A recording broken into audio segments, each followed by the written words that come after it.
ये कहानी है उस लड़के की जिसने इंजीनियरिंग छोड़कर कविता को चुना और फिर ऐसा कवि बना जिसकी एक एक पंक्ति पर पूरा देश सांसें रोक लेता है। वो शायर जिसकी आवाज ने लाखों लोगों के दिलों को छू लिया। जी हाँ, उसका नाम है डॉक्टर कुमार विश्वास। तालियां। भारतीय कविता का सुपरस्टार। तो जोरदार आवाज के साथ बताइए कि आज के मेहमान कौन है।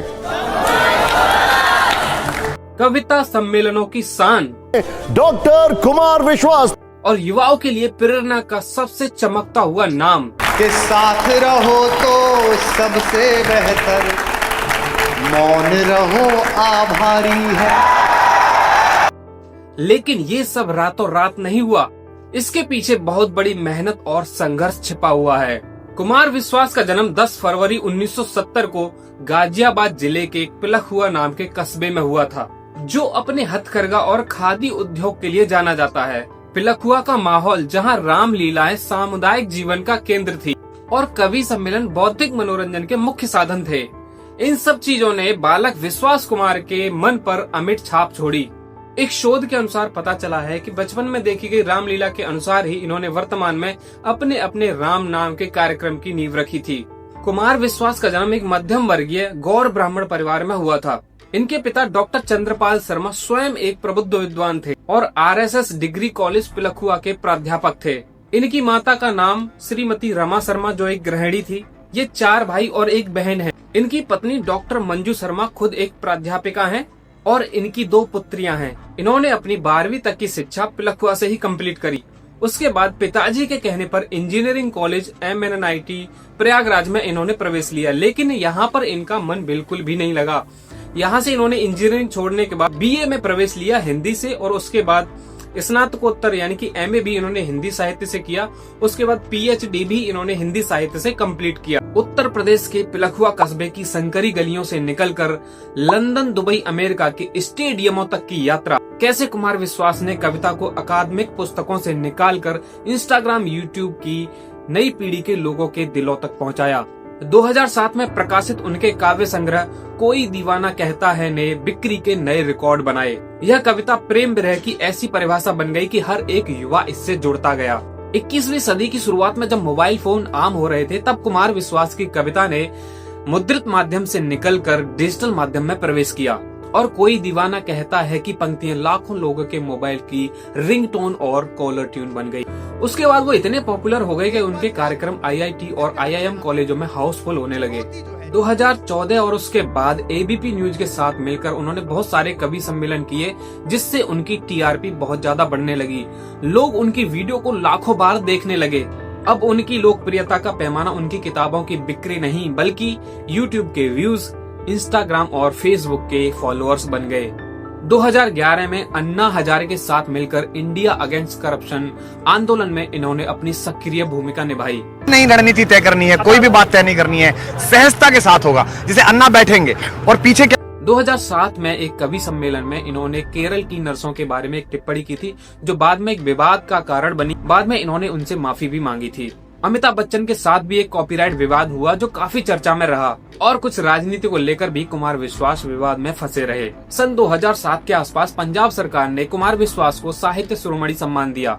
2010 में इन्हें डॉक्टर उर्मिलेश गीत श्री सम्मान मिला और 2006 में साहित्य श्री सम्मान भी इनको मिल चुका था। इनकी प्रमुख रचनाएं कुछ इस प्रकार हैं। एक पगली लड़की के बिन 1996 में, कोई दीवाना कहता है कोई पागल समझता है 2007 में, होठों पर गंगा हो 2016 में और फिर मेरी याद 2019 में। उन्होंने इंजीनियरिंग छोड़कर हिंदी साहित्य को चुना, जो कि एक बहुत बड़ा जोखिम था। लेकिन वो जोखिम आज यह साबित करता है कि अगर आप अपने पैशन को प्रोफेशन बना लेते हैं तो सफलता शोर मचा देती है। ये सफलता का सफर आसान नहीं था। जब वे छोटे मोटे कवि सम्मेलनों में जाते थे तो पैसे बचाने के लिए ट्रक में लिफ्ट लेकर सफर करते थे। धन्यवाद। मैं तुम्हें ढूंढने स्वर्ग के द्वार तक रोज जाता रहा, रोज आता रहा। कई दिन कई रात तो इन्होंने रेलवे स्टेशन और बस स्टैंड पर भी काटी हैं। परिस्थितियां कैसी भी हों, अगर आपका लक्ष्य स्पष्ट है तो कंफर्ट जोन को छोड़ने में हिचकिचाना नहीं चाहिए। कोई भी लक्ष्य तुम्हारे जीवन से बड़ा नहीं है। शुरुआत में दुनिया ही नहीं, यहाँ तक कि आपके अपने भी आपके विरोध में होते हैं, लेकिन जब आप सफल हो जाते हैं तो वही विरोध आपका सपोर्ट बन जाता है। उन्होंने हिंदी कविता को बोरिंग से कूल बना दिया। आज उनकी कविताएं युवाओं की दिल की धड़कन बन चुकी है। नहीं आया तुम्हें जीना नहीं आया। बहुत शुक्रिया, बहुत धन्यवाद। कुमार विश्वास के आने से पहले कवि सम्मेलन काफी गंभीर, नीरस एवं साहित्यिक हुआ करते थे या केवल हास्य तक ही सीमित थे। उन्होंने हिंदी कविता को ग्लैमर दिया। वे हिंदी मंच के ऐसे पहले लोकप्रिय कवि बने जो रॉक स्टार के रूप में लोकप्रिय होते गए। उन्हें कवि सम्मेलनों का शाहरुख खान कहा जाने लगा। पता है जिसके अंदर बैठा हुआ आराम है, उसे बाहर देखने की जरूरत ही नहीं है, अंदर देखा दिल में। उन्होंने कवियों का मानदेय बढ़ाया। इससे पहले कवियों को बहुत कम पैसा मिलता था, लेकिन कुमार विश्वास ने पूरी दुनिया को ये बताया कि हिंदी इतनी सस्ती नहीं है। कुमार विश्वास ने जीन्स टी शर्ट एवं जैकेट पहनकर हिंदी कविताओं का पठन किया। उन्होंने सिखाया कि हिंदी बोलना पिछड़ापन नहीं है बल्कि कूल है।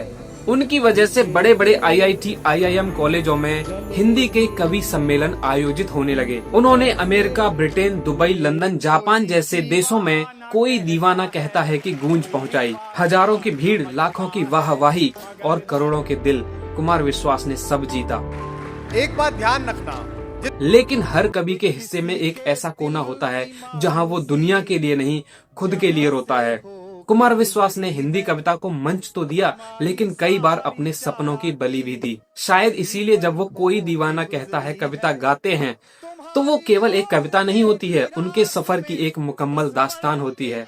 इतिहास गवाह है, भाषाएं किताबों में नहीं, कवियों के कंठ में जीवित रहती है। जब तक कोई युवा अपनी मोहब्बत का इजहार हिंदी में करेगा, जब तक कोई बागी सत्ता की आंखों में आंखें डालकर सच बोलेगा, तब तक कुमार विश्वास जिंदा रहेंगे। क्योंकि वो एक व्यक्ति नहीं है, एक दौर है जो कभी खत्म नहीं होता। स्वयं से दूर हो तुम भी, स्वयं से दूर हैं हम भी, बड़े मशहूर हो तुम भी, बड़े मशहूर हैं हम भी। स्वयं से दूर हो तुम भी, स्वयं से दूर हैं हम भी, बहुत मशहूर हो तुम भी, बहुत मशहूर हैं हम भी।